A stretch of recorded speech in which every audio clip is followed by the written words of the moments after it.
Each week, nearly a dozen movies are released theatrically. 40 films a month, more than 400 a year. That's a plethora of cinema. Too much cinema. You'd have to be an addict to see all that, but don't fret. We've got you covered. This is CinemAddicts. Hey everyone, what's up? It's a new week of CinemAddicts. This is CinemAddicts episode 283. We are covering movies coming out the week of February 28th, 2025. The movies being covered include Rats, Uppercut, The Accidental Getaway Driver, and Riff Raff. Bruce Purkey is rounding up the rear as he usually does over at the Cinem-Attic, and he has reviews of Rats and The Accidental Getaway. So The Accidental Getaway Driver, that is. So we have a full plate. Also, we're going to do a Patreon assigned film, Falling Down, and it'll be a different thing where we're going to talk about spoilers for Falling Down. What's going to happen is we're going to record this episode, and then towards the end of it, we'll talk about spoilers for Falling Down as well. So that should be at the tail end of this episode. I'll clip that. But this is for our Patreon members. Patreon members, people who are part of our Patreon community can give us assigned movie picks once a month. I'm thinking once a month, Eric. I don't know. Maybe it's flexible. I'll talk to you and Bruce about it, because this month we did the Patreon 1993. We covered Benny and June and Three Colors Blue. John Tate, who is a Patreon member, he gave us a last minute pick from 1993, and that is Falling Down. I believe Bruce Purkey does a review of it over at the Cinem-Attic, and me and Eric will do a Falling Down thing as well. The reason why it's a Patreon assigned, because usually we do 2 Patreon picks a month, and we're using John Tate's choice of Falling Down as sort of a, I guess what they call it in the film vault is a flick fashion, right, Eric Holmes?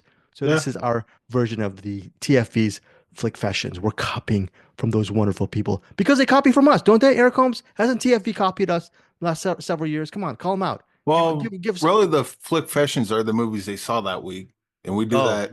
It's just the movie reviews, pretty much. Anderson hates me. I'm not. Okay, so the movie reviews. What? So they just call it the Patreon assigned pick, right? Like a Patreon pick.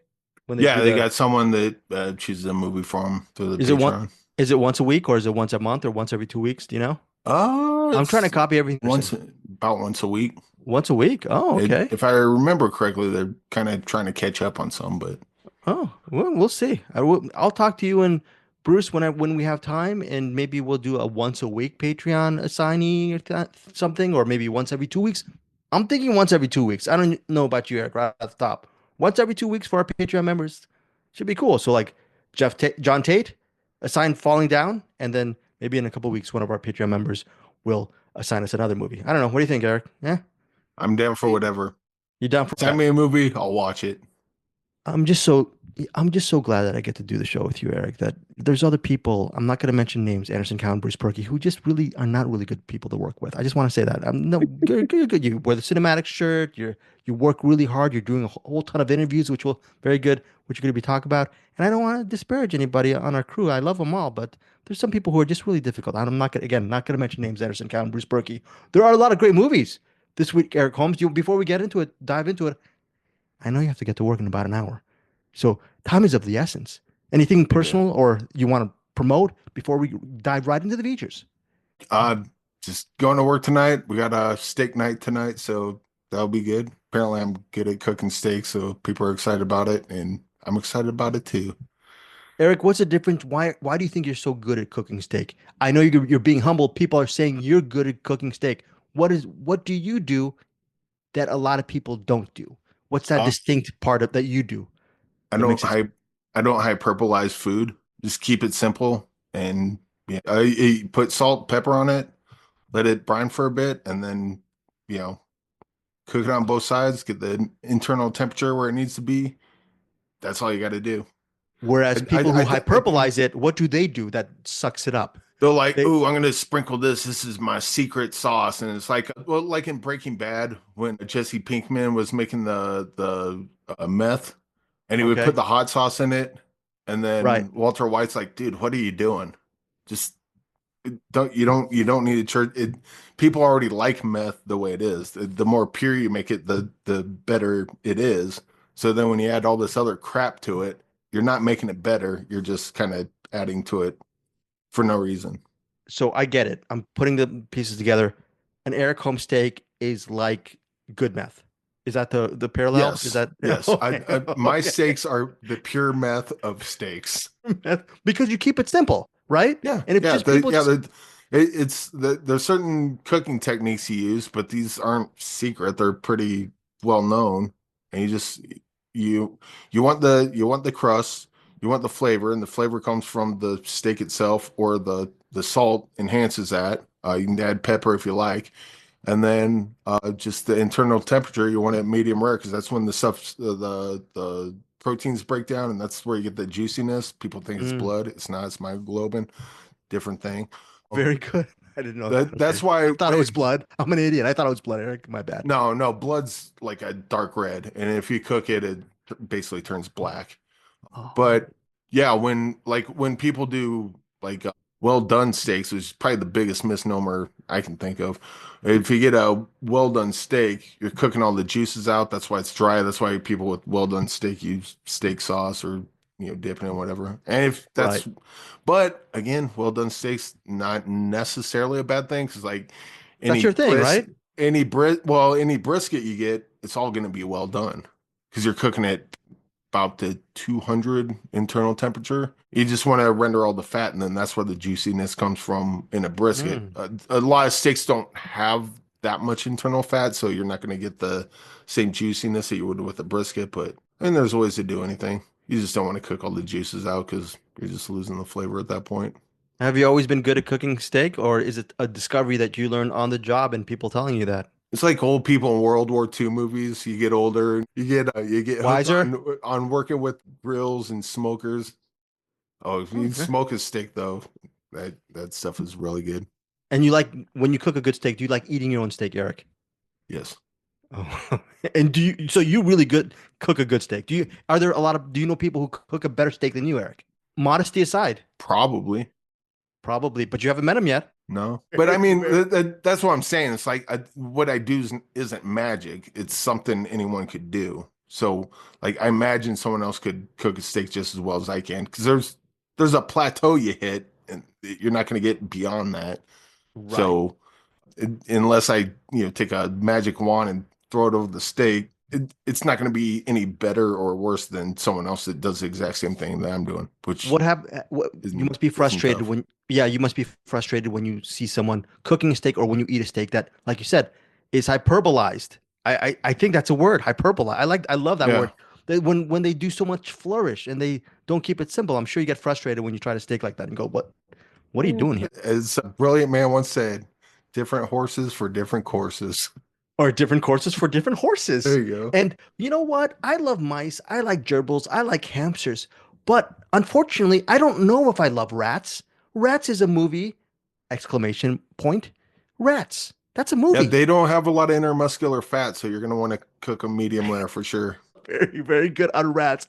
Bruce Purkey, here, spoiler alert, he has a very glowing review on Cinematic. Listen to his review of Rats. It's a new movie. I'm sure Bruce gets into detail about the plot and everything about Rats. You can hear that on Cinematic. Eric, I'm going to yield the floor to you. You can talk about the plot. You can talk about whatever you want about Rats and give us your take on this movie, which hits theaters February 28th. Well, first of all, the plot, I guess the main guy gets busted for doing graffiti, gets All in right. jail, and then he comes out, and then a bunch of weirdness happens after that. This is, I think this is less about plot and more about just watching all these crazy characters that show up. There's Larry like the a, Pig. There's something called Larry the Pig or something. Is that the thing? yeah, The there's that. There's the crazy lady cop that's just goes around and I think she's on crack or something. Officer Williams. Yeah. Yeah, this movie's just it's kind of like imagine like a John Waters movie or Okay. Dinner in America. I love that movie. Like Dinner in Dinner in America, of America, course. like what's the plot? Who cares? You're not worried about the plot. You're worried about following the characters and then just seeing how they interact with. This is kind of a similar thing, although this has a lot more of a crazy sort of maybe John Waters or Trauma vibe to it.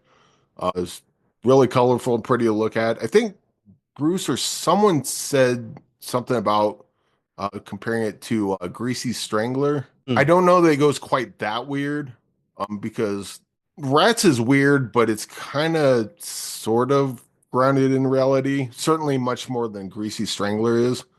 But yeah, it's a fun movie, and uh, yeah, Let's give some. I don't know that recounting the plot's gonna do anything because that's not what you come to Rats for. You just Well, come to Rats to watch all these crazy characters just interact with its own world, and then just like watching the different stuff that happens and how they yeah, it's good let's stuff. It's weird. It's weird, but it's good stuff. let's give a shout out or some just notification or whatever spotlight to the ensemble. The ensemble includes Danielle Yvonne Ploger, Ploeger. There's Luke Wilcox, Darius Autry, Kyle Sykes, Ariel Ash, Jacob Wysocki, John Ennis. The directors are Carl. I was going Carl Fry and Maxwell Neilvansky. That is for Rats, set in 2007 in Fresno, Texas. Fresno is with a Pfresno. Bruce loved it. Eric, I Uh, was assuming there's that, there's yes. also Neville Arkenbald in it.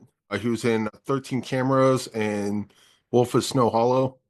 And I Okay. was hoping he would show up in more like Jim Cummings movies, but I didn't know this until I was going through the IMDb. I was like, oh, I wonder what he's done. And I clicked on his IMDb and he passed away a couple years ago. So that's sad. Oh, very sad. Very, Um, very sad. I Yeah. think he died in 2022. Jacob Wysocki, I recently discovered him on it's like what do they call it? It's like a YouTube show. It's called like Make Some Noise. All right. It's kind of Okay. like a similar to Whose Line Is It Anyway? Okay. So it's Gotcha. one of those comedy things. Like they'll set you up with the premise and then they go. But Jacob Wysocki is one of the funnier ones in it. So when he popped up in this, I'm like, oh, is that guy? And turned out it was. But yeah, Rats, good stuff, weird stuff. Is it weird stuff, brilliant stuff? Should people see it? Were you laughing hysterically? Because Bruce put it almost on the same level of Let's Start a Cult. And that's, dude, I'm sorry. Yeah, That's high. yeah, I would say this is definitely like as far as like the air quote realism. This is more along the lines of Let's Start a Cult than say the Greasy Strangler. Not quite like compared to a little the Dinner in America. This goes a little more crazy than Dinner in America, but it's also got that same kind of vibe to it. That tone and kind of energy to it. Hmm. But yeah, if yeah, if you like. Laugh out loud. Laugh out loud. Were you laughing Oh out loud? Were yeah. you Yeah. okay? Yeah, definitely. Especially that cop, like she's so like just But out of her mind and she goes more completely insane as the movie goes on. Like just yeah. watching her show up. It was funny. And then they have like little background stuff like was it there's a thing in the background. It says this is a trap house and they cross out house and put home. That think of like this is not a crack house. This is a crack home. That's It's very got funny. all the characters or a lot of the characters are always wearing like funny t-shirts, stuff like that. So there's like besides the characters doing insane funny things, there's like a bunch of funny details like in the back. I imagine you could watch this like 10 times and just start picking up like little things, little Did you think you details. missed a lot? You probably missed a I lot the miss a first time. ton. I definitely That's miss a ton. that's a good Just thing though, because, right? That's a good thing. That's a good thing that you missed a ton because you can watch yeah, it again. yeah, that's kind of what I'm saying. It's like so dense and so detailed that it's impossible to be able to catch everything. And with my donkey brains, it's even more difficult. But I think that gives this a lot of replay value because you want to go watch the characters be insane again, but you also want to see what kind of jokes and comedies and little details and stuff you miss in the background. But yeah, I got, Rats is awesome.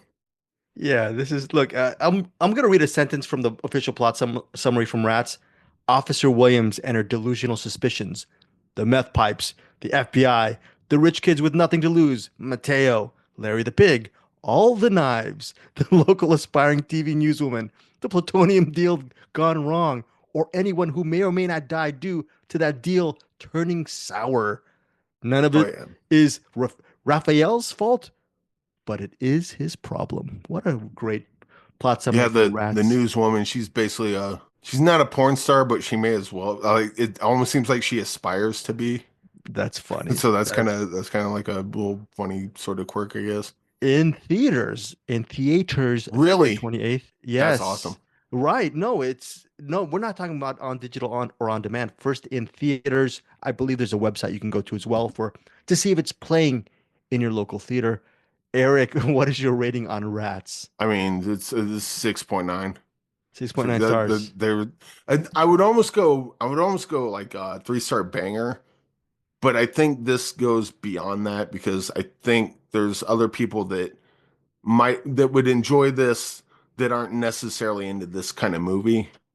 Just Mhm. because it's so out there, like even people that aren't usually into this movie, they might watch it and it's like so out there that they would be entertained or at the very least like leaning forward going, what the hell is this? Like it's one of those kind of movies. Wow. So yeah, like you're saying, 6.9 with a broad appeal, right? This is not niche.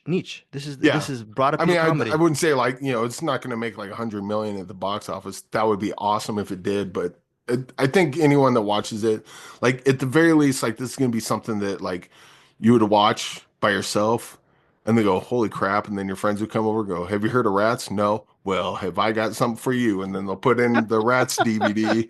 And then meanwhile, everyone's getting drunk going, what the hell is going on? It's like, I know, right? Isn't this awesome? It's so cool that I'm gonna pat us ourselves on the back. We do at Cinematics, we try our best to cover gems. This is this sounds like a gem, Eric. This sounds Oh, like a this hippo. is a straight up diamond. There you go. There you go. This is yeah. This is a great steak without all that hyperbolic stuff. So I Yeah. love it. Rats. All right. Listen, Cinematics listeners, don't tell us we're not giving you value added content. Bruce is gonna do some more Rats at Cinematic. I love it. I think we should just end the show because Rats is so good. I think everything else will be a come down. Okay, we'll see. We'll see if everything else is a come down after Rats again in theaters February 28th. Eric Holmes' review rating is 6.9 stars.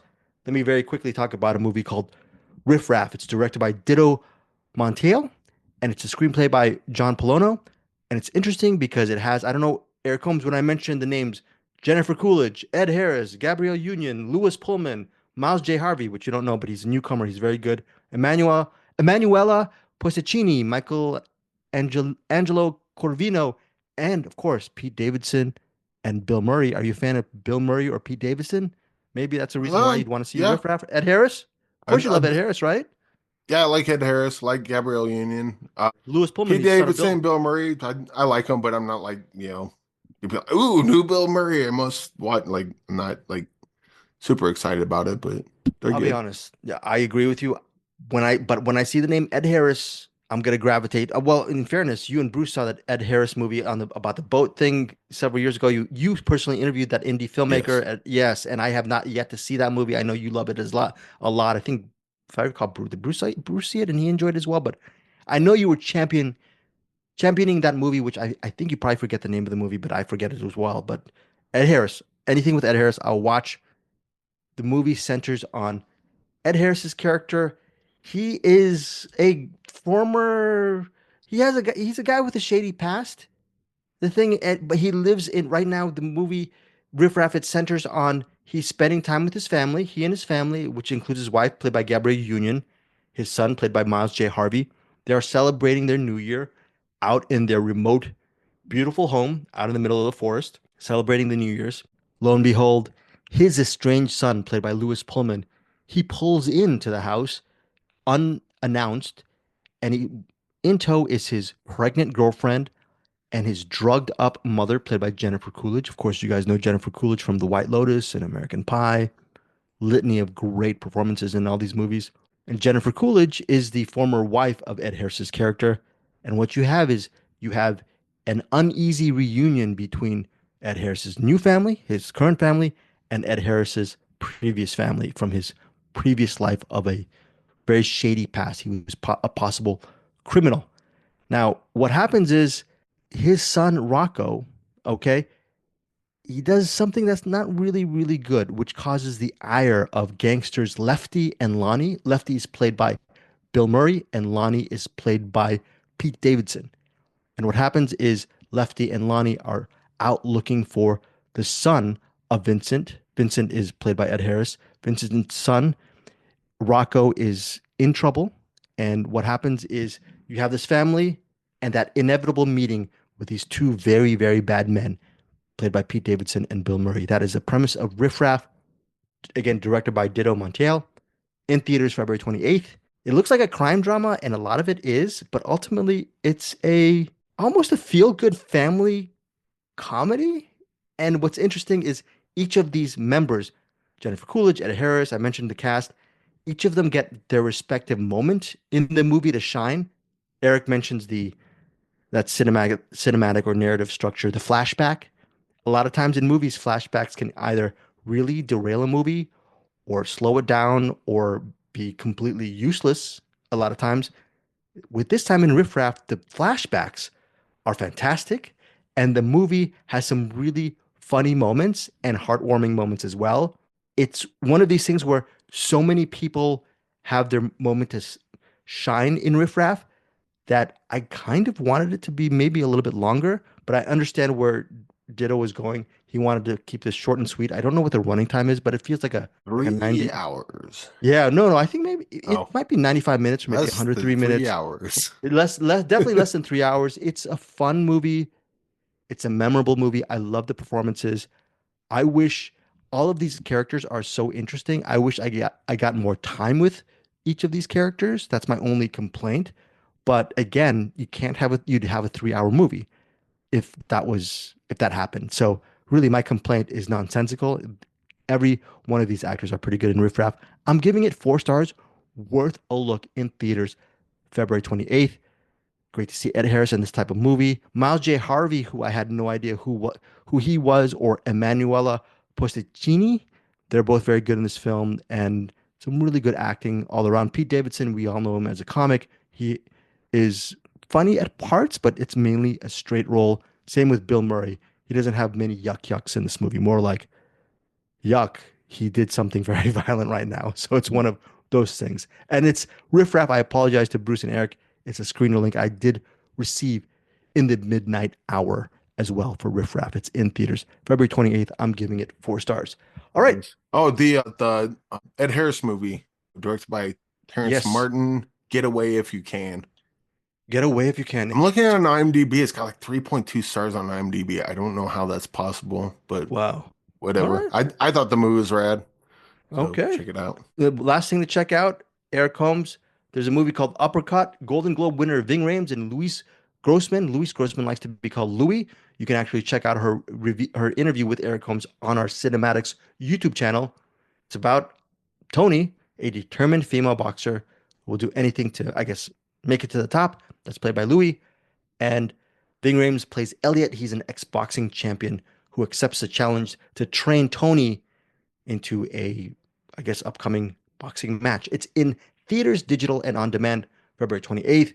Eric Holmes spent a big part of that interview talking to Louis about the various iterations of Uppercut. I think there were different versions before. Yeah, there's the original was Leberhaken. Then they had Uppercut, this one, and there was something else called Uppercut, the still version, but apparently that's not. Both Louis and the director Torsten mentioned that was a thing they did for a festival, and isn't really an official additional remake or anything. It's just, well, you can hear talk about it in the interviews. Yeah. So, what is your thoughts on Uppercut again in theaters, digital, and on demand February 28th? Should people give this movie a shot? So, I mean, it's a boxing movie. Basically, you have Louis. She shows up to Ving Rhames' boxing training area, and she wants Ving Rhames to train her, and he's like, "Oh, I can't train you. I make fighters. I don't train fighters." That sort of thing. It's kind of something you've seen before. I think where this takes an interesting turn is as you see Louis and Ving Rhames' characters kind of growing together. You would cut forward to present time, and then you see her currently as a successful boxing manager, doing kind of the same thing with the boxer that she's kind of. He's already a boxer, but like she's trying to bring him up. So you kind of see how she treats her boxer as a manager, and then you'll go back to Ving Rhames and see, oh, this is where she got this kind of thing, and then you see how Well, that's interesting. kind of similar in how different the two merge, because there's stuff that she picked up from Ving Rhames for sure, but then there's also other stuff that she kind of picked up on her own, doing something a little better, more successful, and other things probably not as well. But it's kind of It's kind of here's me in school. Now here's me doing the thing that I went to school for, and you just get to watch them like in tandem with each other. Oh, very cool. Does that work? It's an interesting twist on the genre, I think. Yeah, yeah. I mean, as with most boxing movies, it's never about the boxing. It's usually about something more. But this is definitely, yeah. Imagine watching Rocky and then putting that in tandem with like Rocky Balboa. You know, Okay. you get to see where he started and you get to see where he ends up, and it's not a whole lot more than that, but that's kind of where a lot of the not drama, but the interest in the story comes from, and Okay. the main thrust of it. And Okay. of So course, that is Ving Rhames is awesome. Louis good. She's really good too, and kind of their chemistry together works really well. I wish I could have saw the Labor Hawking. I did not get to watch because I would like to kind of compare that one with this one because it's Torsten Ruther did both of them, right. and so it's usually like with the Funny Games. Michael Haneke did Funny Games, and he remade his own movie. So Yeah. it's kind of cool to see like, oh, they're remaking their own. Let's see what changes they make. I just saw this one, so I haven't seen the original. I'd like to go back to the original and see kind of where the changes are, or where the growth comes from one movie to the other, or whatever the case may be. But this is a Okay. pretty good one. I was kind of hoping you or Bruce would watch this, kind of get your take on it, but I like It was a Uppercut whole quite a bit. snafu. Yeah, I requested 4 times. I never got the screener link. I think it Uh, wasn't the publicist. It was something got lost in the interim, I guess. But yeah, what is your rating Well, on it Uppercut would be coming out soon, so then you can watch it when it comes out. on theaters? Yeah, This, digital. what do I want to give this? I think we'll go 4 stars on this. Mm, I was kind of debating between 3.5 and 4 stars, but I think just with the interesting way that they framed the story and told it, I think it kind of bumps it up a little bit. I was kind of like, I mean, it's called Uppercut. I was kind of hoping for like more like boxing action in there, and there's not a whole lot of it. They show bits of a boxing match in the air quote present day, and then you never get to see Louis really as a boxer. You see when you see her, like you see her training with Ving Rhames, but you never see her as a boxer. You just see her as a manager. So it would also be kind of cool to see kind of like we saw where she ends up, but it would also be kind of cool to see the journey. But that would be a completely different movie. But yeah, mm. I'll go 4 stars. It's definitely interesting and original enough take on this kind of movie that I think it's worth watching. Yeah, so that is Eric Holmes' review of Uppercut in theaters, digital, and on demand for February 28th. He gave it 4 stars. We are done. We are almost done, actually, before we get out of here. Falling down? I think Bruce Purkey's handled falling down. You want to just leave the kit and caboodle to him? Because I think you have to go pretty soon. Right. I don't know what else to say. We can talk falling down. I We can think the talk. biggest thing because pretty much everyone's seen falling down at this point, right? Yes, Like yes, yes. Michael Douglas or Defense, which isn't his name. That's just the name. That's his license plate, and he didn't really have it.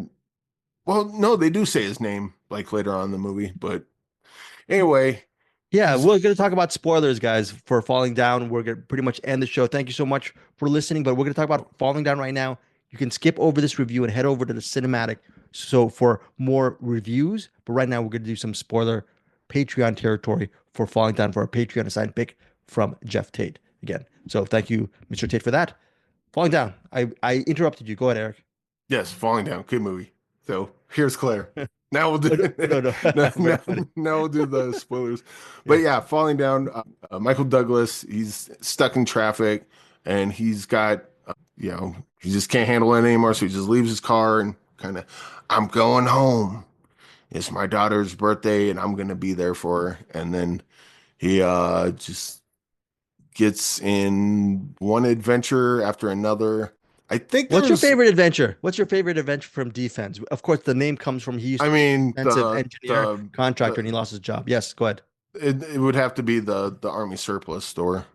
I mean that the guy's so freaking offensive that it's like kind of hilarious. Right. There is a lot of very choicey words of language, of course, because of the surplus store owner is a Nazi. Okay, so he's going to use the F word Think a lot. about it. Yeah, he uses the F word a lot, rhymes with maggot. He uses it a lot. His surplus store defends. He original thinks that I love it when he thinks that defense is going to be just another brother in arms, and he actually protects defense in his surplus store when the police come to see if defense is around the area, and he covers for defense. And then he takes defense to the basement of the surplus store or the lower level, That was Eric? his back room. Back room, and that's Yeah. when the surplus store owner starts telling defense is he realizes when he realizes defense is not a brother in arms, he starts trying to attack defense, and you think he's going to actually possibly assault him sexually, right, Eric? It's inferred. No, he was trying to mess with him. I think he was gonna. I was You thinking don't think that he might try to kill him, but he was trying to. I thought he was gonna. You don't think so? Because he was so No, because homophobic he's at the like, beginning. you're gonna go to, or no, he said he's gonna call the cops. You're gonna go to jail, and this is what they're gonna do. He's messing with them. I, I mean, I suppose you could read it that way. I Because didn't. he was so I think, homophobic with those customers at the yeah. beginning, and then he I turns mean, defense around. he could certainly have like some like the people that are most homophobic into Right, it's that just latency. it's just suppression. Yes. That could be it. What's your read? I want to hear your read, Eric, on that. So you think he was I just think it going was to? just messing with them. It was he was pissed that like he saw defense as like, ooh, you're like, I mean, he says it, we're the same, you and me, And then when and this is a weird thing about defense is like he's like, no, I'm not like you. I'm a good guy. It's like, I've been watching the movie. You're not. But I mean, that's kind of what this movie's about. We're following the villain, and the villain doesn't know they're the villain. They think they're They the hero. they think they're the And hero, right? I've heard people talk about falling down where I think people misread this movie, thinking that I think people believe that the movie thinks that Michael Douglas is the hero. He's certainly the protagonist, but he's not the hero. He's not the good guy. And I don't think the Right. movie thinks he's a good guy. And I think He's any far from read it. on that is probably a gross misread of the whole point of this. I mean, at the very end, it's like, what? I mean, that was the big line, right? At the end, he's like, wait, I'm the bad guy? Like Yeah. he has no self-awareness. Like, he gets angry about people doing stuff, and then like later on, you'll see that he does the exact same thing that he was mad about earlier. So it's like it's annoying when you do it, but when I do it, it's okay, which is hypocritical and kind of goes part and parcel with his anger issues. I haven't seen Falling Down probably. Maybe I saw it twice in the 90s. So this is a rewatch for me. I knew it was still good from my two watches, but 50 something Greg versus 30 something Greg is totally different as far as a read on Falling Down. And I was surprised how, to me, this is just a 5-star classic to me. It played so much better on the rewatch after years. Did you already know this, Eric, or what were your initial read on the rewatch of Falling Down? What was your thought? It was kind of similar when I watched it previously.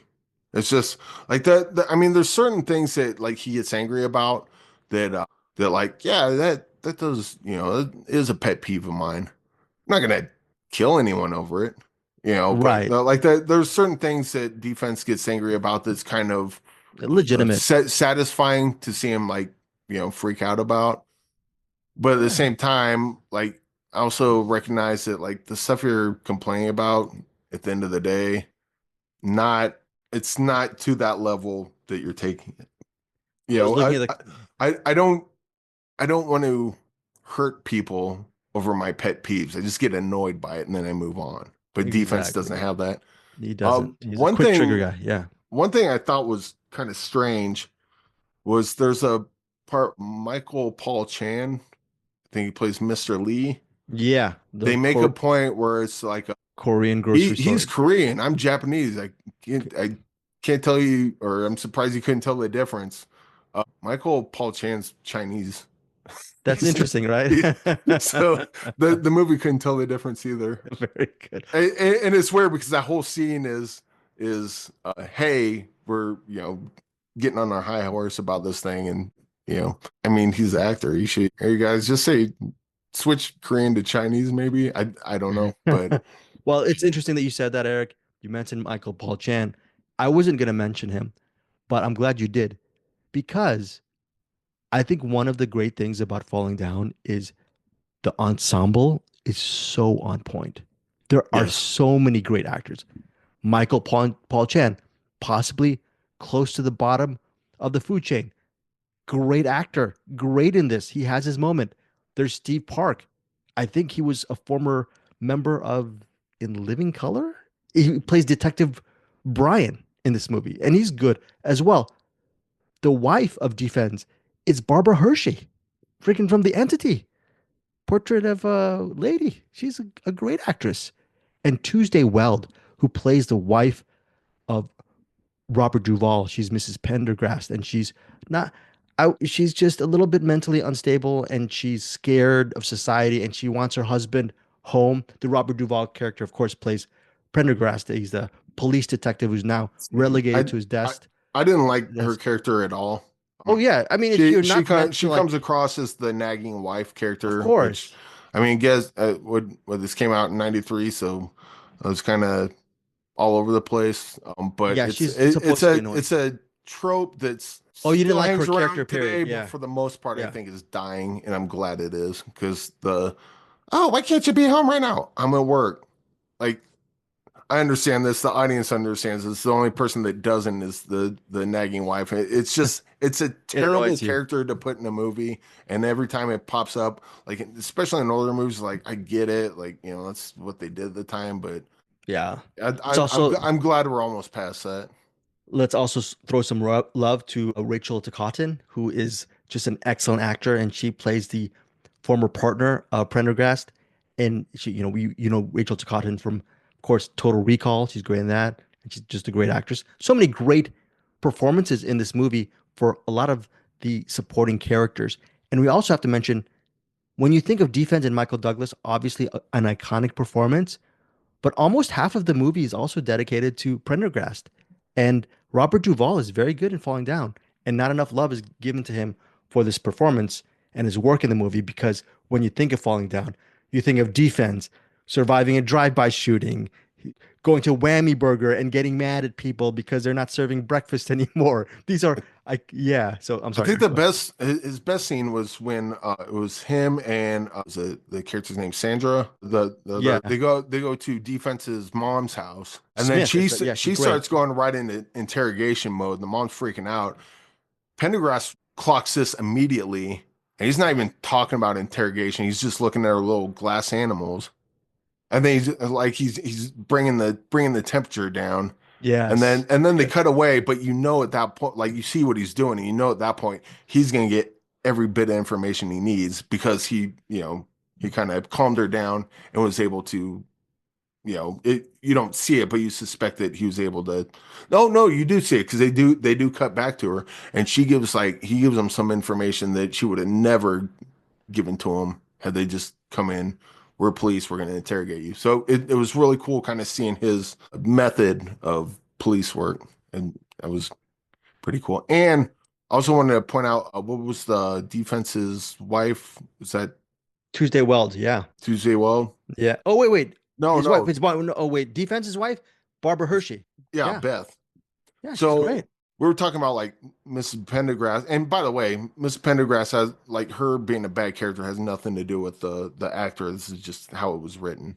Right. But I thought Beth was going to be the same way Yeah. because it had been a while since I'd seen this. I thought like she was going to be like oh, he doesn't get to see the daughter because she's a blah blah blah this and that, Right. and it turns out her character was really great in this because you got to see that she had to deal with a lot of mental abuse from defense, and that's why she's not just I'm just randomly going to say you can't do a thing because that's what the story dictates. Like you get some of her history, and then you see her like when the cops show up, and she's like, "You need to do something about it," and they're like, "Well, did he ever hit you?" And it's like, "That's no, he didn't," but like it's almost like she's aware of mental abuse because she's lived it, and she can't. But the world, especially in 1993, wasn't you know if they didn't hit you, it doesn't count.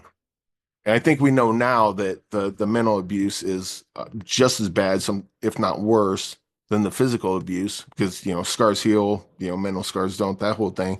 But this that's another thing I love about this movie because it was kind of touching on something like that I don't think was seen a lot in movies like this.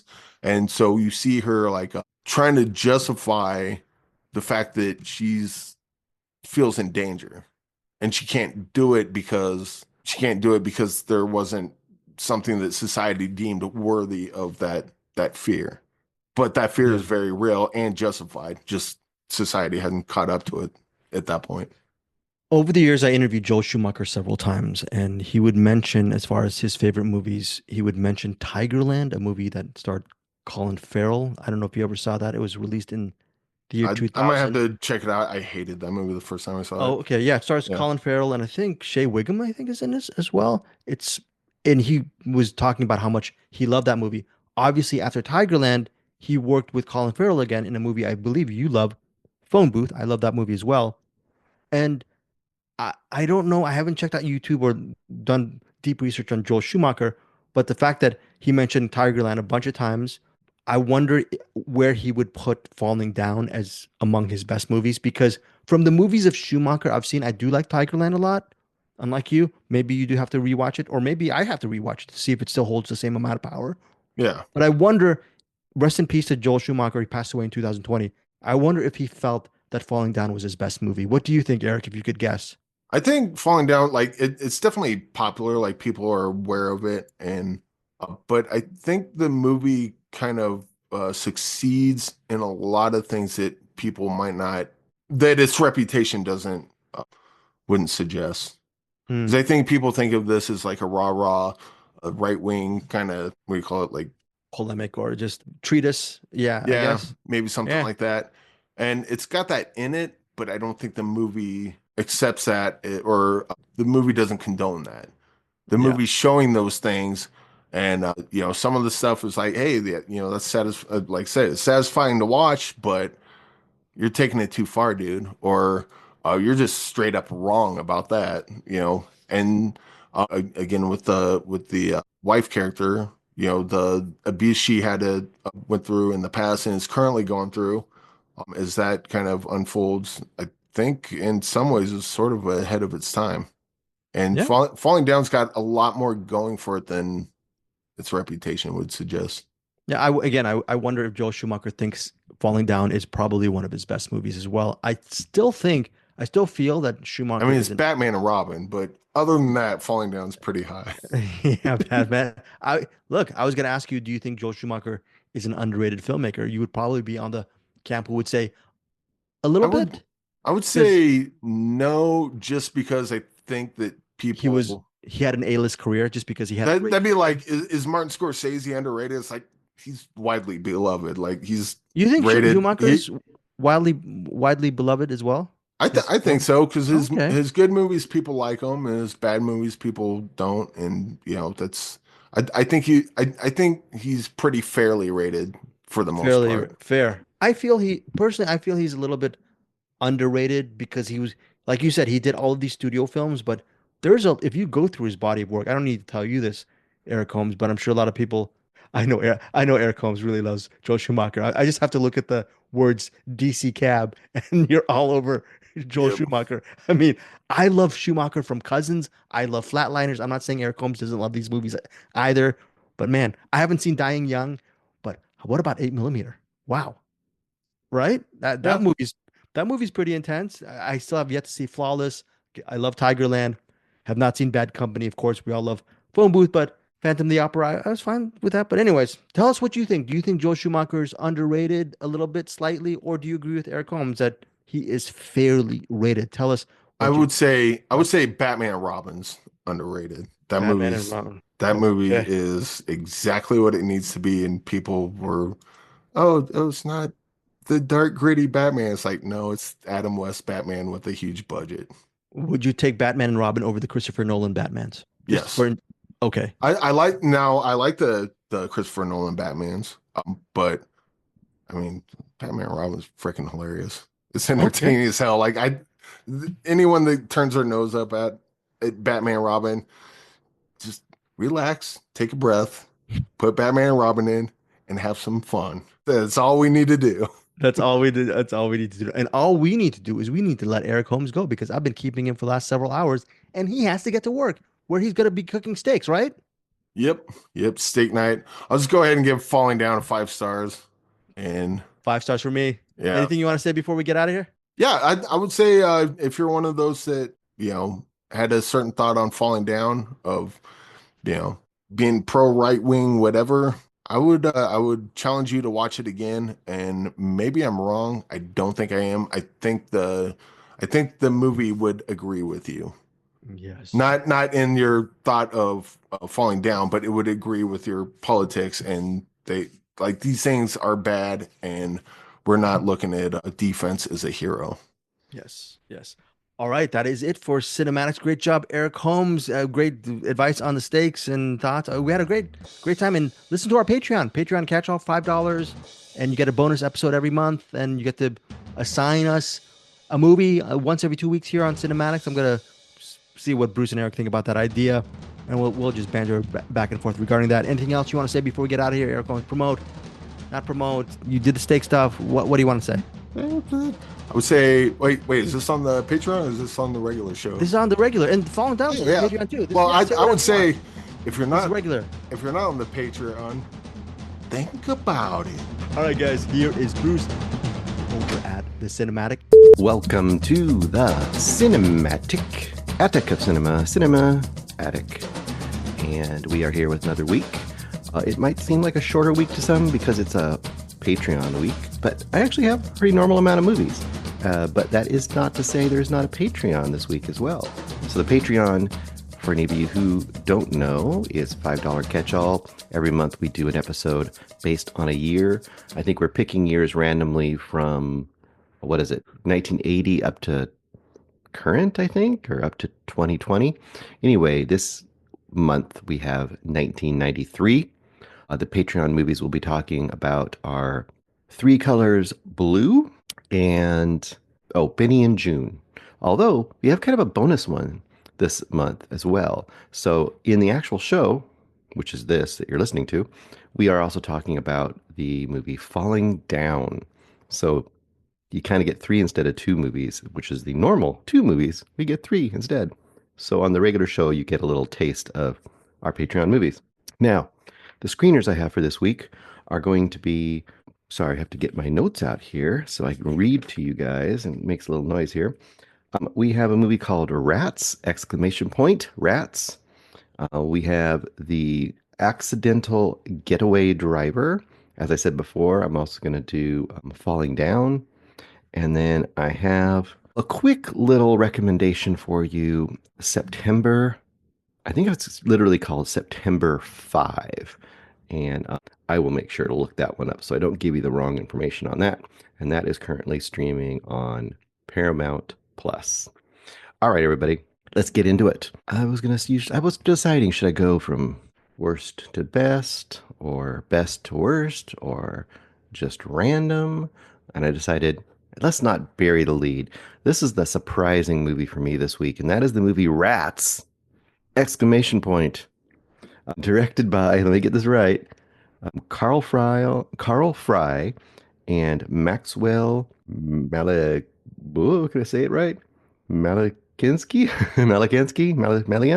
I can't say words. Sorry, guys.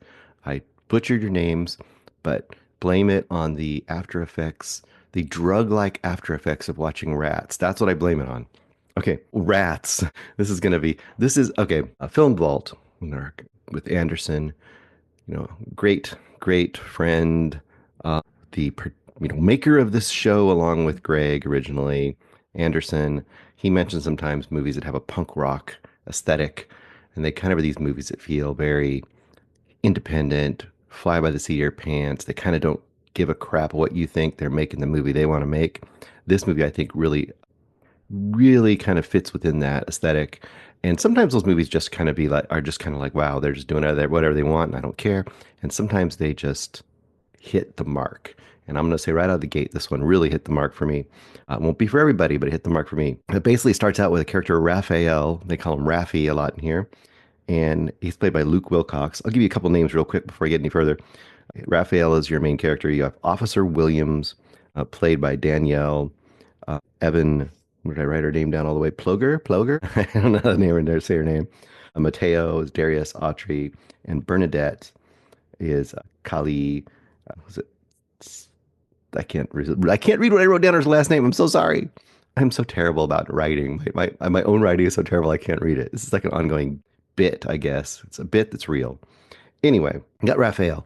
He's running around the streets, just being a kind of a ne'er-do-well, but he seems like a good kid. He's just, in my days, he would have been a skate punk probably. He's not really a skate punk here, but he's out tagging like a phone, not a phone booth, like a phone, what do you call them? Where it's just a box, like sticking up out of the ground on a post, doesn't have a whole booth for you to get into. Oh, I didn't mention takes place in the mid thousands. So it's like the last days of phone booths and, public phones anywhere, but they do exist in this universe. He's tagging it, and out of nowhere, Officer Williams, she sprints at him and tackles him. Sprints at him. You're like, what kind of a police officer is this? Well, you'll see as it goes on. Anyway, he's in a holding tank with some weirdos, and you get the feeling right out of the gate, kind of the vibe of this movie as this weird, heavyset drug dude is in there just talking his ear off and just full of weirdness. And it's just a strange interaction, but it's funny. And you're like, what is this movie? Is it a hangout movie, or is this like a gritty, urban, youth crime movie that's kind of dated from the early thousands? And you're like, no, it's the first. It's the kind of a hangout weirdo, almost like a version of stoner comedy in, a slightly more modern age. It's not Cheech and Chong era. It's, emo era, I guess. Anyway, he gets out, he gets community service, and his mom and Officer Williams, for some reason, who's at his place with his mom, and his mom, literally has like a velvet full-on like jogging suit kind of a thing with MILF on it, and Officer Williams is there kind of hitting on his mom, but also, telling him what he's going to do, and they're going to take him down if he does any other stuff. And he basically has to go off and live with his cousin, who's kind of being surveilled. His cousin is like a drug dealer. His cousin also might be involved in terrorism? Question mark. Don't know. As you can get a point from this point forward, plot doesn't really matter in this movie. It's like watching Big Lebowski and worrying about the plot. You can, and it'll kind of make sense if you follow it through. You kind of get the basic story beats, but you don't really need to know the basic plot beats to enjoy this movie, because what you enjoy about this movie are all the interactions and all the weird characters and all the crazy situations they get themselves into. That is the fun. And if you're on board for it, it is a ton of fun. If you're not on board for it, then it'll be a slog for you. I could see people who like very more studio centric, people who like movies that are just much more mainstream are going to not be down for the vibe of this movie. But if you like things on the rough edges, this movie is definitely for you. So what are some of the things to love here? Well, the Mateo's place is just as you might think if you've ever been in a house with kind of people hanging out and they're doing drugs and they're just partying all the time. There's various roommates that kind of come in and out and maybe live there and maybe just kind of hang out there. You're not sure. Mateo has a thing. Mateo's his cousin, by the way. Remember, Mateo, first of all, immediately out of the gate, you were thinking when he opens the door, he's going to be this scary drug dude. And he's just like the most friendly, charming dude you've ever seen. Invites his cousin in, big hug, shows off his pet pig. He has a thing for pigs. I don't know why. They have a roommate that's named, what is his name? Oh, Nestor the pest. And there's indications he might be kind of a crackhead. They have another roommate. I forget his name, but something goes into play with him later. And from there, it's just weird interaction after weird interaction. A few things to highlight. Oh, I'm sorry. I'm all over the place, but the movie's all over the place. A few things to highlight. There's a subplot about a killer that's going around leaving severed hands, but instead of saying hands, every character just inexplicably says Hans, like the word Hanz, but it's Hands, Hans, and no one ever calls it out. No one ever, it's just a thing. It's a thing in the movie. Everyone says Hans, and it it never failed to make me laugh. I loved the fact that when it says Hans. I've been saying Hans, I think, ever since. There's that subplot. There's a subplot of Officer Williams. She is, first of all, the performance is fantastic. She kind of reminds me of the character in Raising Arizona. What was her name? What was her name? Oh my gosh, I can't remember anymore. But you remember the police, she was taking the pictures of the Nick Cage character, and they kind of fell in love, and the whole subplot of that.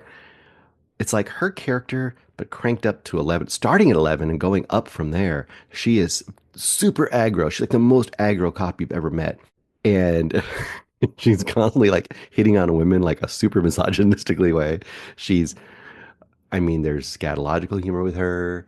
There's just ridiculousness from her all the way around. I loved her every time she was there. And she's the kind of person, the kind of cop that would come into a room before they knew what was going on with their gun out, yelling, and tackling people. And that's kind of her personality from the beginning, just going crazier from there. You meet Flophouse, who's a rapper wannabe that comes over to buy drugs, and he has a whole performance you get to see, which is amazing. You have a backyard party that's insane. You've got a whole subplot of Raffi having to go and do community service and meeting a girl there and their whole subplot and what happens to them. There's Hot Topic, not real Hot Topic, but Hot Topic kind of references in here. There's a subplot with a couple who are trying to be a news reporter cameraman duo and their weirdo relationship. There's neighbors that have a whole thing going on I'm not going to talk about. Is it FBI or CIA? I forget. FBI, I think.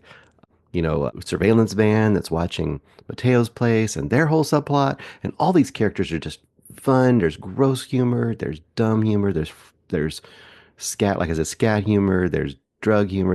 It's disgusting to some people, but I just found this delightful, delightful in every way. So I guess in the way out, I would just say, like, how would what's the recipe for this movie? Like, because I know you're probably saying, like, Bruce, I don't really know what this movie's like. I don't have a good feeling. I feel like I'm not sure what to get from this movie or why would I like it or not like it. And I think if you imagine this is like a recipe for an item, a drink, this is a recipe for a health drink. You got your blender there and you start out and you're like, I'm going to throw in a little bit of John Waters, but might be a little bit too sour if I put just John Waters in there. Let's put in some Greasy Strangler. Throw in some Greasy Strangler in there. Just get all the drugs, throw them in there. You got to get at least one severed Hand, throw it in there. Got to put on some music. So what music would you put on? I don't know. Is that Bad Religion? I know there's a lot of like Enigma and other music label influence on this as well. Bad Religion would be a good one, but I'm thinking this is a little more like G.G. Allen, maybe. A little more disgustingly in your face.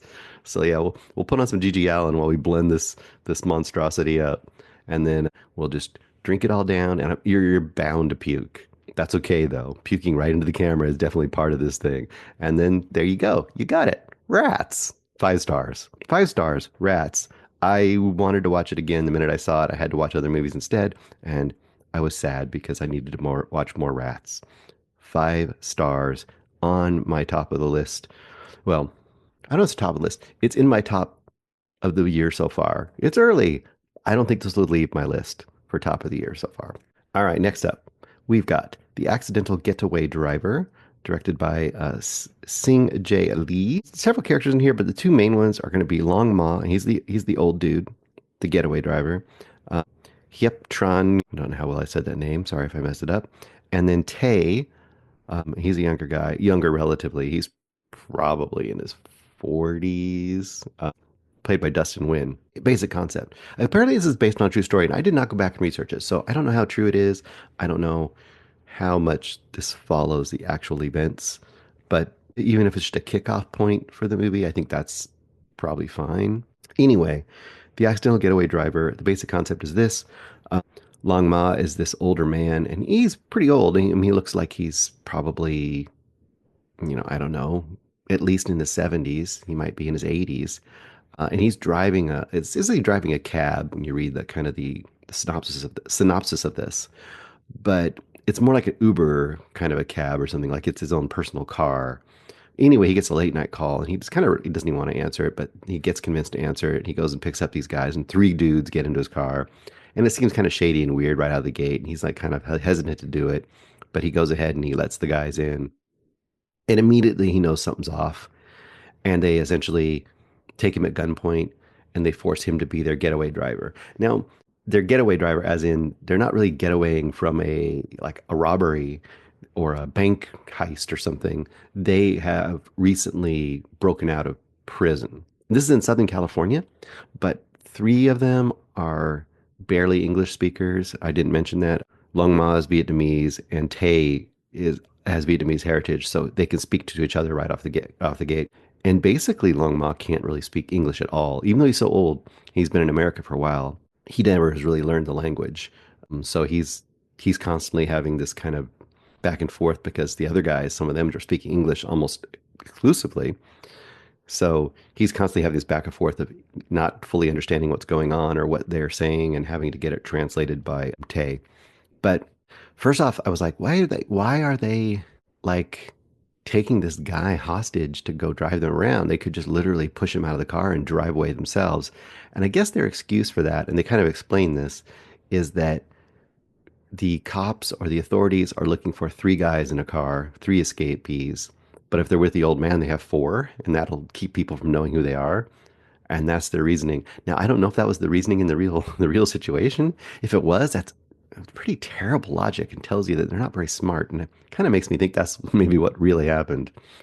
Anyway, the basic thing about this movie is from the title, you might think, well, this is going to be like an indie, pretty inexpensive, like a thriller, crime thriller.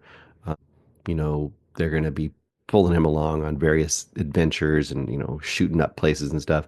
And it's like, that is not the vibe of this movie. This movie is a straight up, like, indie drama, very slow, I would say very dialogue conversation based. It's pretty much hanging out with these four people and having the old man kind of slowly get to know them and get to know him, even though they're planning on killing him, you think, pretty much from the beginning, and whether or not he can, ingratiate himself with these guys and maybe find a way to get away from them and survive, or whether he's going to get killed, and kind of how will their relationships kind of go forward.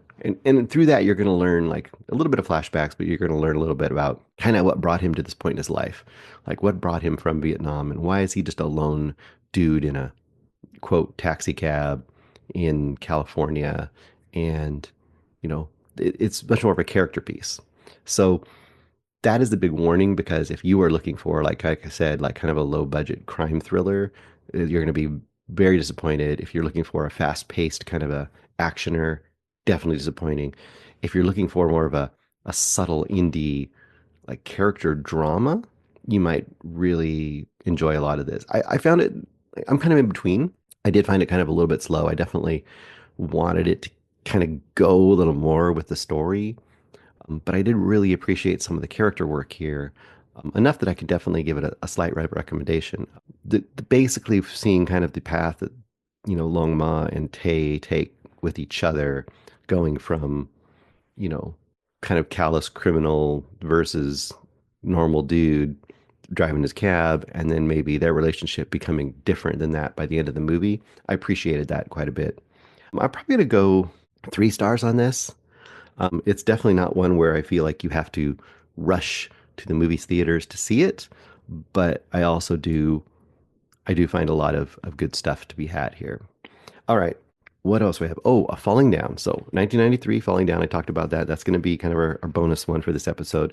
I did rewatch Falling Down. I did see this in the theaters when it originally came out. I don't think I've seen it since, but since then I think it's gained quite a bit of popularity, and it's kind of become if nothing else, a cult classic from the era. And I feel like it's one of those movies. Now, I went into it with this feeling, at least, and I don't know. I'm kind of still thinking over my overall feelings on this movie, but I went into this movie thinking of it, in hindsight, as being very much one of those movies that kind of is misunderstood or adopted by the groups that it's not intended for. And I mean like movies like The Dark Knight or Fight Club. These American Psycho. These kind of movies where the dude bros or people that are really into a certain kind of philosophy think the movie is just a celebration and they just love it for that, when it really is pretty much an indictment of the thing that they are embracing it for. I kind of felt like this movie is kind of like that too, because the basic concept is your Michael Douglas character. I'll make sure I get the character or the actors. So I know there's a few really great actors in here that you guys have all seen before. All right, my notes once again are here. First of all, directed by Joel Schumacher, who's done Batman and Robin, 8mm, a bunch of stuff. Those are a couple notable ones. 'Cause I know that we've got Eric loving Batman and Robin, so he's going to probably, hop in on that a lot. Or probably already has at this point if you're listening to this. You've got Michael Douglas, and he's known as Defense, D/FENS. He worked at the Defense Department. He has that Defense on his license plate when you watch the beginning of the movie. You also got Robert Duvall as Pendergrast, I think it is. Pendergrast, if I can say it right. He's a detective. And you've got Barbara Hershey, and you got Rachel Ticotin, a bunch of other people. But the basic people you need to know is Michael Douglas, Robert Duvall, and then the others are kind of sub-characters. And a lot of people probably know at least the poster of this, where it's Michael Douglas kind of standing in this urban waste kind of a landscape. He's got his kind of like Dilbert suit on, suit, white shirt, striped tie, briefcase, like a shotgun, I think, when you see it. I think it's holding a shotgun, standing on rubble in a Los Angeles wasteland kind of a look. And the basic idea is like the REM video, Everybody Hurts or whatever it is, where everyone's stuck in traffic in LA and it's a hot day and it's more and more stressful, and you see him sweating and angry in his car, and he finally just abandons his car in the middle of the traffic jam and starts walking home because it's his little girl's birthday and he's going to get there by gummit, no matter how he gets there. And that's the setup of the movie, right? So simple setup, basic idea, the everyman, the white man, very much so, pushed upon by modern decaying society and having to journey through all of those pitfalls to get to his perfect idea of home.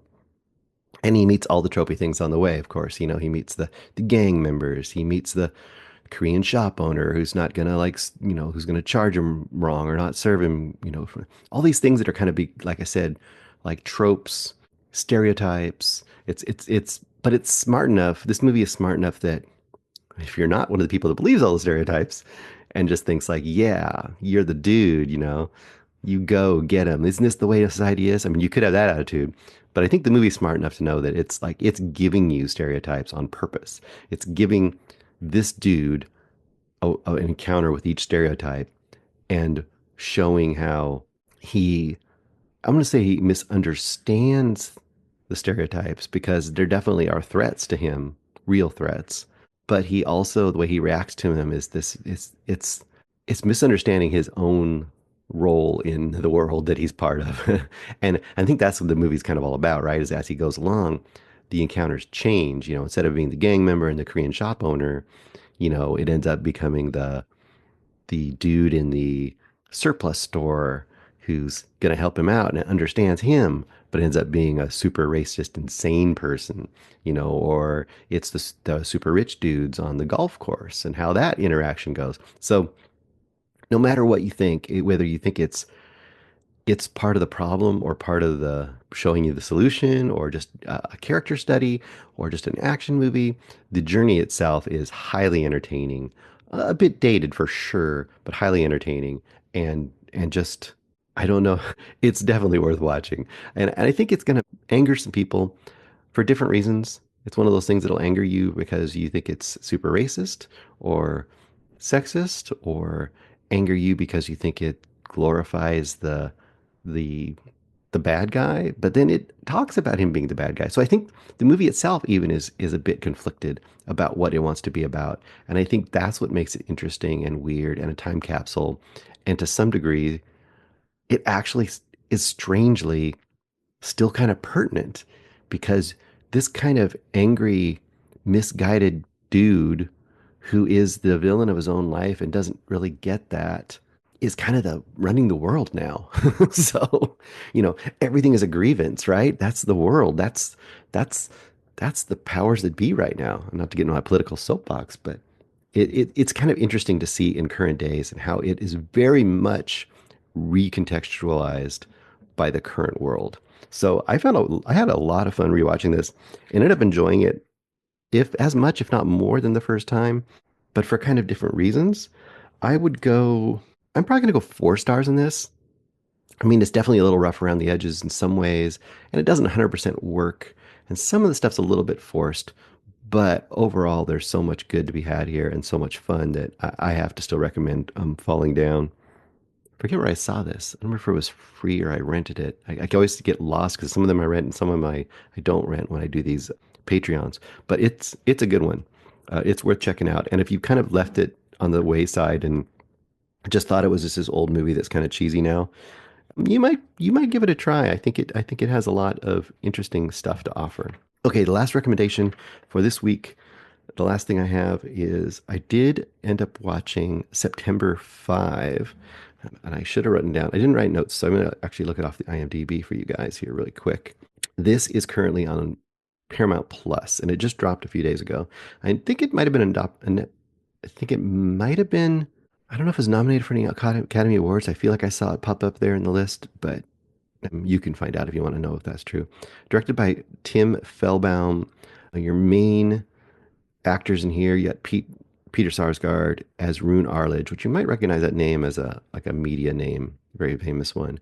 You got John Magaro, got Ben Chaplin, and Leonie Benesch. And I should have looked up Leonie Benesch because she looked really familiar to me, and I think I might have seen her in some things. The Teacher's Lounge and The White Ribbon. So she has been in some pretty big movies. She's German. Well, she's German in the movie. I don't know if that's her actual heritage, but Teacher's Lounge, that's right. She was really fantastic in that movie. I can see why she had a good impact in this movie. So what do you need to know about September 5th? This is to me, this is like a meat and potatoes historical reenactment drama kind of movie. You don't see these very much anymore, but they used to make these a little more commonly, where they just take an event from history and they just really kind of retell you the whole event in a pretty straightforward timeline, but let the event itself, kind of drive it. Now, there's another aspect to it that I'm going to talk about that's really cool though. So for anyone who doesn't know, and I'm older, so I was around during the era, and it was much more in the zeitgeist. And it has been brought up again in Munich by Spielberg. But the '72 Munich Olympics in Germany, there was a terrorist hostage situation with the Israeli athletes, with a bunch of Israeli athletes in the what do they call it? The athletes, apartments and hotels that they've set up. There's a village, the village for the athletes. And it was a big thing. It was televised, and the whole world was watching, kind of a deal. And basically, what happened is it went awry. And when they tried to rescue the athletes, well, I'm not going to tell you because if you don't know the story, if you're younger or for whatever reason you never knew the story, let's just say it doesn't go necessarily the way people are expecting it to go. I'll put it at that. If you don't know how the outcome is, because this would be extra probably thrilling if you didn't know the outcome. But even if you do know the outcome, like myself, the lens the story is told through is kind of interesting. And that is, you are essentially, with pretty much through the whole movie, you are hanging out with the ABC production crew, because this is the beginning of true live, not that we didn't have live TV before, but live ongoing current event TV. And, they had this, satellites they were starting to kind of use for the first time, or they were still pretty new. And they had a whole satellite feed, and they were doing live broadcasting of the events and the various competitions at the, Olympics. And they were showing them to everybody on ABC. And they kind of show how this crew is kind of doing their daily routine, probably the first 15 or 20 minutes. And then the beginning of the news day comes. There's a new guy as a production crew guy, or he hasn't really had control before, but they're giving him a day that doesn't matter. I think if I remember correctly, it might have been a Sunday, kind of a down day. And, the event begins, and the hostage event begins. And they immediately have to figure out how to broadcast this live. And as a sports crew, a sports program, they would never be doing this. This is like absolutely unheard of. You wouldn't have a sports, broadcast all of a sudden becoming this, international, terrorist news, event that was ongoing. And just to watch kind of how in those early days of technology, how they really did, it was nothing digital really. And just the way they had to take film and run film, and how they had to figure out how to use the live video camera and push this giant studio camera out onto a hilltop and all this kind of stuff just in the fly. Like they were going to run out of, satellite time because they had a block of satellite time from whenever to whenever. And then when that time ended, they had to give it over to CBS and they wouldn't have the feed anymore, but the event was still going on. So just stuff like that. It became like a production thriller in a way, along with the actual real life thriller aspects of it as well. And it being just a very notable event in world history. So I think it's a pretty interesting movie for sure. It's a very, very interesting movie as far as like kind of historical events and as far as how media deals with like how do you morally possibly become part of a story that's life or death in real time, and what are the implications of that? And how did it look then? What were the ethical considerations then versus the ethical considerations now? And they don't talk about the ethical considerations now, but the implications are pretty obvious. I'm probably go 4 stars on this one as well. Definitely worth a watch, especially if you like historical stuff like this. I think you'll have a lot to enjoy here. So that is my last one for this week. Some really good choices. Once again, Rats. Rats is definitely my pick of the week, my surprise of the week. I think this is going to be a beloved movie in our group. Now, I could be wrong. You might have already heard Eric and Greg say they hated it or it just didn't work for them or that was only okay. But I think Rats is pretty phenomenal. And I can't recommend it to most people, but to the people who this is for, it's a home run, I think. Maybe I'll be wrong next week. All right, guys, thanks a lot. And don't forget, if you're in our Patreon group or you want to become in our Patreon group, we got another show coming up for that this week. Thanks, guys.